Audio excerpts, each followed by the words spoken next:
Oh, hello. What I miss from my childhood is sitcoms telling me where Penelope Keith is.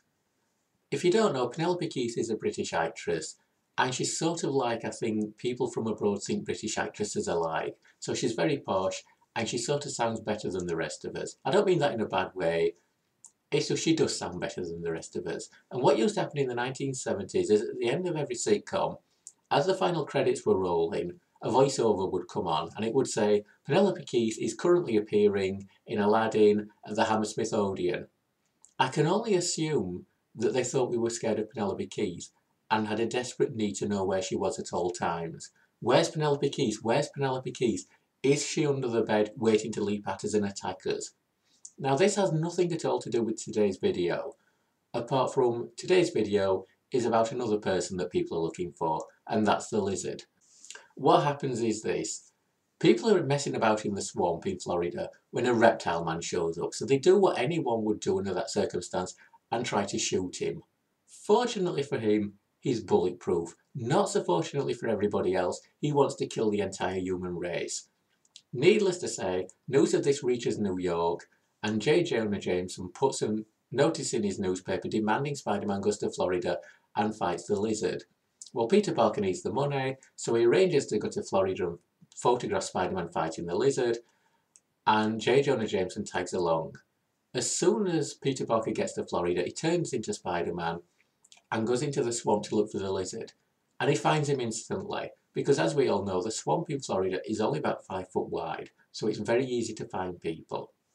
Because Marvel heroes always lose the first fight they have against a supervillain, Spider-Man loses the fight, but he does find a house belonging to Curt Connors. Curt Connors, it turns out, thanks to Spider-Man being told this by Curt Connors' wife, Curt Connors is the lizard. He's a scientist with only one arm who took a reptile serum in an attempt to grow his arm back.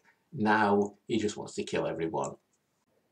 So Spider-Man does what only people in comics can do, which is in the space between being asked a question and answering it, he whips up a super advanced scientific formula for turning the lizard back to Curt Connors, and then he heads off into the swamps looking for the lizard. It's at this point you realise how lucky the lizard is to be American, because his plan is to release into the swamp his reptile formula, to turn all the reptiles in the swamp into super reptiles that he can use as an army to take over the world and kill everyone. If he was British, he'd be in trouble, because in Britain we don't have a lot of reptiles. We've basically got 2 snakes. When I say we've got 2 snakes, I don't mean we've got 2 types of snakes. I mean we've got 2 snakes. Where they are and how you find them, I have no idea. We also have a thing called a slow worm, which despite its name isn't a worm, it's a type of lizard which doesn't have any legs, because being British, it likes to spend its time being legless. On the other hand, we do have a TV show called Autumn Watch and a TV show called Spring Watch. And what happens in those shows is that a bunch of bearded people go out into the woods, set up cameras and film the wildlife. And it's always badgers, because badgers are all we've got. So if the lizard was British, he would have to put together an army of badgers to take over the world, which isn't quite on a par with an army of alligators. Now obviously Spider-Man can't allow this taking over the world to happen, so he leaps in and starts fighting the lizard, and it's not going very well, but fortunately he does manage to pour his super scientific advanced antidote into the lizard's gob and turn him back into Curt Connors.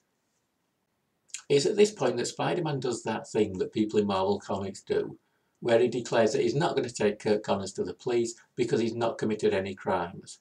Now, hold on a minute. He's tried to kill Spider-Man, he's tried to conquer the Earth, and he's tried to release all sorts of chemicals into a natural habitat. I could be wrong, but I'm fairly sure all those things are illegal.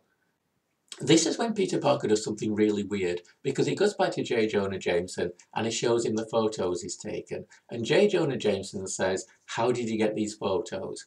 And Peter Parker says, "I bought them."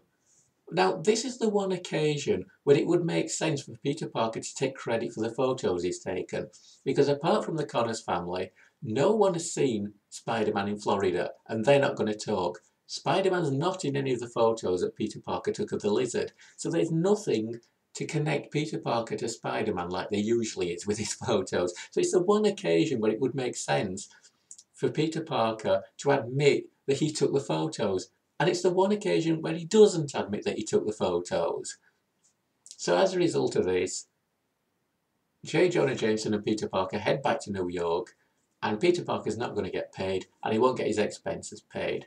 And when he gets back to New York, he's not even going to get a date, because when he phones up Liz Allen asking if she wants to go out, Liz tells him that she's not going out with him because she's in love with Spider-Man.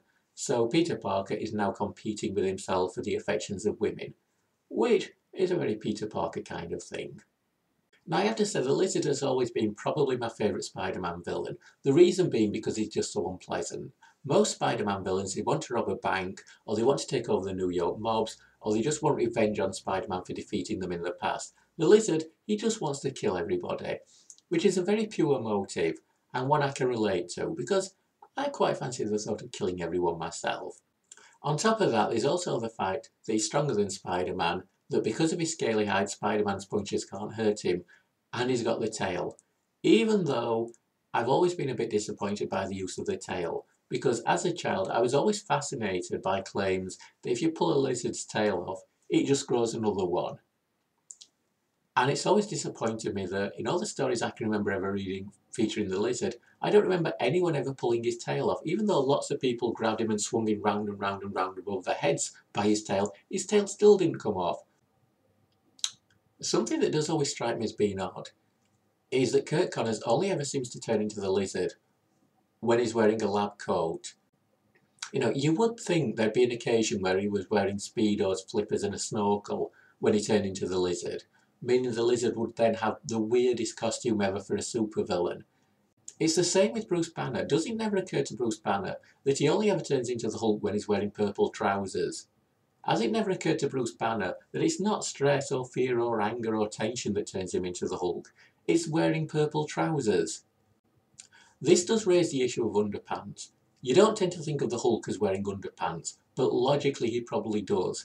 And as he gets bigger, they must get tighter, which probably explains why he's in such a bad mood all the time. Ladies and gentlemen, Miss Barbara Dixon.